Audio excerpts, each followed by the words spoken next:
Hey folks, Ken here.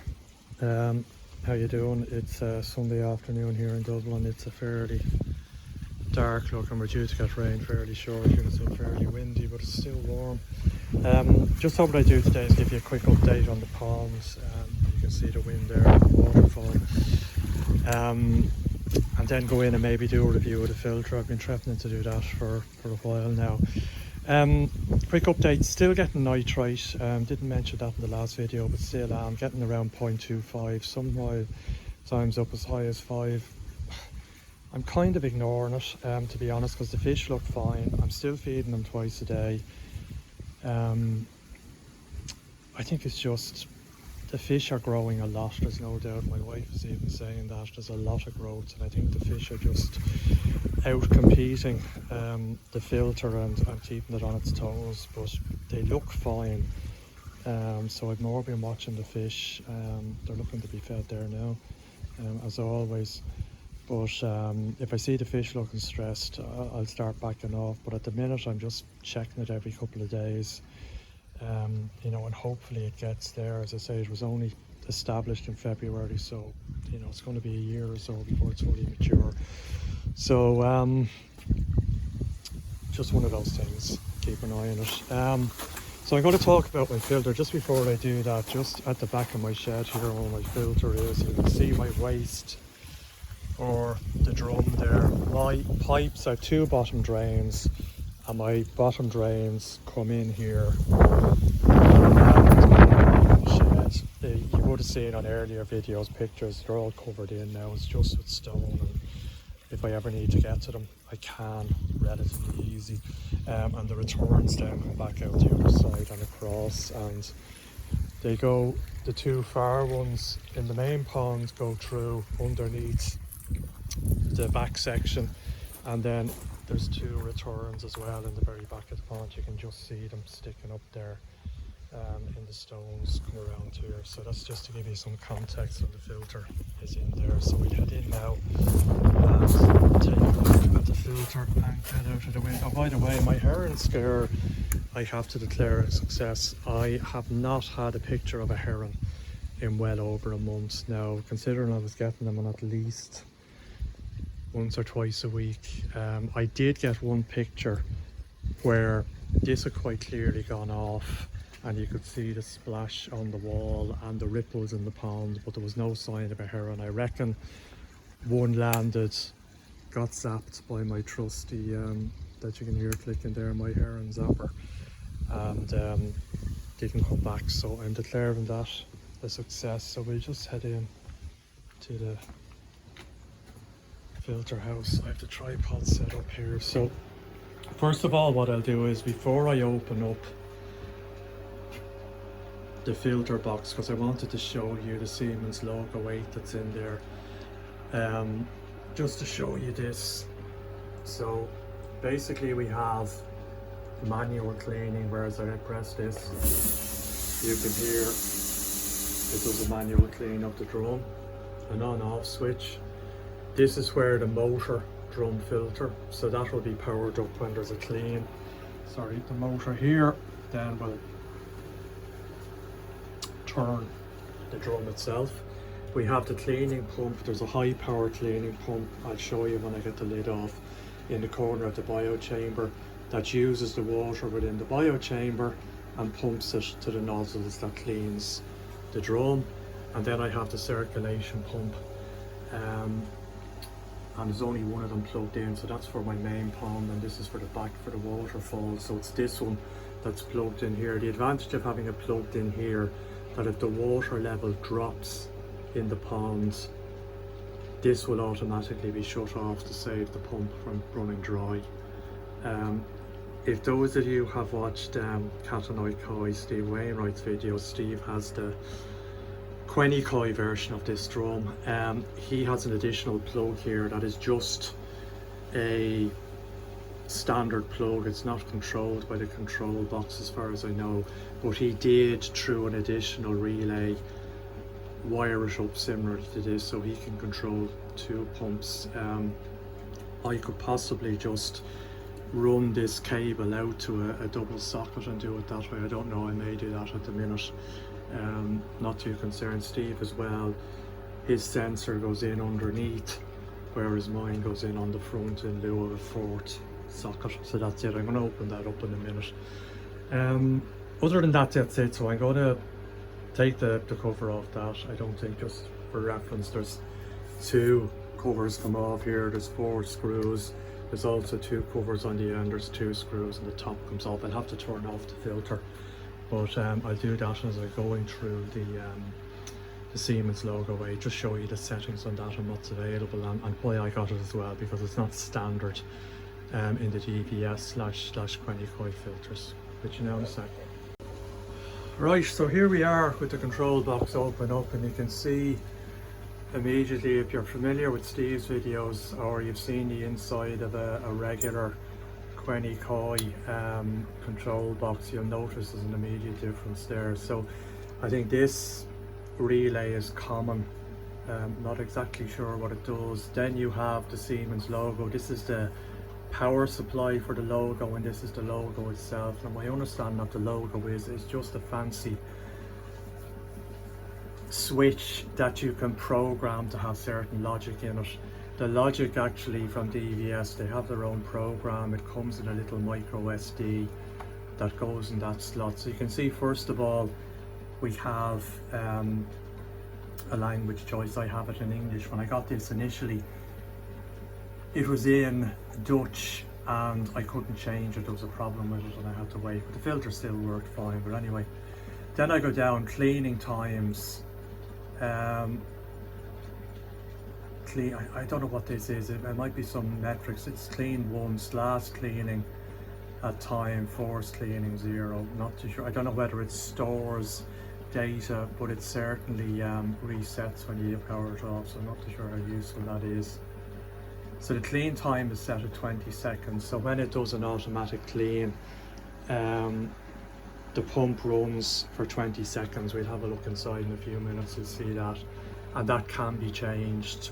Certainly don't want to change it at the moment. Pump off 5 seconds, pump on 20 seconds, cleaning time. To be honest, I'm not sure what that is.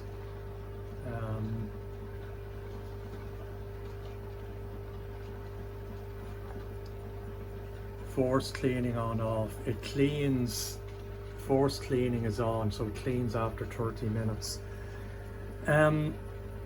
So this seems to be, and I wasn't aware of that, so even if the float switch doesn't trigger a clean after 30 minutes, the filter will clean itself. If anyone has any ideas to why that's necessary, I'm not so sure, and I just wonder, should I turn that up, because it's potentially wasting water. If the filter doesn't need to be cleaned, then why does it force the clean if it doesn't need it? But anyway, that's what it does.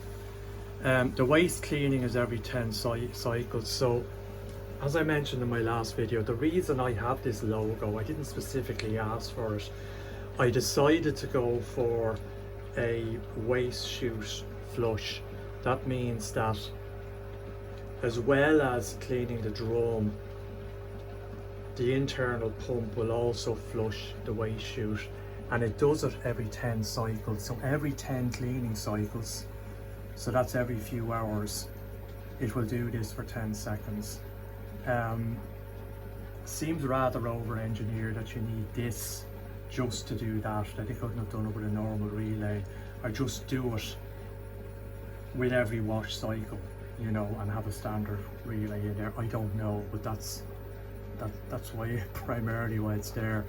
There's also an option for a refill valve. I didn't get that because I have a trickle in, trickle out, but there is an option to connect a sensor and another solenoid valve that when the water drops down in the pond, or presumably in the filter, to a certain level, it will top the pond up. And I know people have this other ways with stopcocks and various things you can do it, but this was a fancy way. I didn't go for it. I decided I wanted to trickle in, trickle out. And then there is an option to have a text if the filter was to shut down, probably just to a water level in this case, because it was a power supply. I presume it wouldn't be able to do anything. This is the reason you can see here I connected it up to my home network over an IP over our network over wire. However, when I got the new chip from DVS, they said, sorry, we don't support the network function anymore. So that was where I was able to log in on the browser, and using the IP address of the logo was able to see and change all these settings. By the way, I can't even change the time. Don't know why it goes red, but it does. So that's really it. And this software as well is proprietary for DVS, and even though they don't support it anymore, they don't let me change anything. So they've taken away the support for the network function, but you know, they could turn it on and say, listen, knock yourself out, but we don't support it anymore, so don't come back to us if you have a problem. But they've just disabled it. So anyway, that's what it is. To be honest, there's not a lot in there anyway I'd want to change, really. Could you really get technical yourself and start designing software for it? Probably. Do I want to do that? Probably not. I mean, it would have been nice if there was some statistics I could see on the computer. That's what I was hoping, that I could see, you know, it's washed every, you know, X number of times per hour or X number of minutes, you know, when the last wash was, if there was a forced wash cycle, all that kind of stuff, so as I could, you know, monitor the kind of water usage and that type of thing. Doesn't do that. There is a new system, or it is a system rather, that DVS, and they've superseded this with that, and it's a specific irrigation system that you can have in the control box, and it does lots of other things, like you can put pH monitors on, temperature monitors, you know, it does the flushing, it does the auto top up and all that, and it also has a phone app that you can monitor and change all this stuff on, which is a lot more modern obviously than doing it over a web browser on a PC. But it is, from what I recall, a very expensive option. I think it starts at about an additional €1,000, which is nearly a third of the price of the filter again. So wasn't something I certainly would have gone for. So that's it, that's the inside of the control box. So what I'll do is pause for a second, I'll put that back together, start the filter up again, and take the lid off, and we'll just have a run through how the filter works, and just basically my opinion now of it and how I found it over the last 6 months or so. Okay, back with you in a sec. Okay, I actually don't have the pond pumps running. I do have the air pump, and that's feeding both. It's just the larger air pump is working. I'm not using the smaller one, so that's feeding both my spin drifter at the back of the pond and my biochamber. So you can see here, first of all, down under here, you'll have to believe me, there's sort of a long metal pump. They're irrigation pumps, you see them online. But that is a 600, it uses 600 watts of power. I can't remember the bar, the exact pressure of it, but it is a high pressure pump. I'll show you it running now in a minute. And it powers these 1, 2, 3, 4, 5, 6 nozzles that clean the drum. There's also a branch off it into this solenoid. This is the solenoid controlled by the logo in the control box. And this will open a valve and feed down this pipe and goes in the back. You can't quite see it, it's in the back here. There's another nozzle of some description that every 10 washes, as you saw, flushes the drain. Is it necessary? Not so sure. It was an option offered it to me. I think it was an extra couple of €100. I decided to go for it because I could. I'm not too sure it's something that Quenny Koi offer on these, but I got it. To be honest, you know, in normal operation when this flushes, it's very clean water going out. You don't get a lot of crud. It's only when I've sort of cleaned the filter or flushed out the bottom drains as I do into the dirty side, it's only then you get sort of heavy soiling from it. So just in terms of the drum as well, it has 3 inlets, and you see there I have the 3. I have my bottom drains on either side and the skimmer in the middle. I've shut down the skimmer slightly because I was getting some fairly high pull from it, to the extent where the food, when I fed the fish, was immediately tracking towards the skimmer. Now, while that's not a huge issue in itself, I was just worrying that it's at the expense of my bottom drains. So I've just closed it slightly, and I'm just as an experiment, I'm monitoring it. It may not make any difference. I also have 3 outlets on this side. I'm only using 2 of them. So the middle one is a return back to the main pond, and the top one here, the nearest one, is a return back to the top pond where the waterfall is. On the main pond, I have an Aqua Eco 20,000, and on the back I have the slightly newer Aqua Eco Vario 22,000. It superseded the 20,000. I bought them at different times, and the 20,000 was no longer available. They're slightly different. They both on full power, operated about 200 watts. So this is a gravity fed system. Because I have the pumps turned off, just let me turn off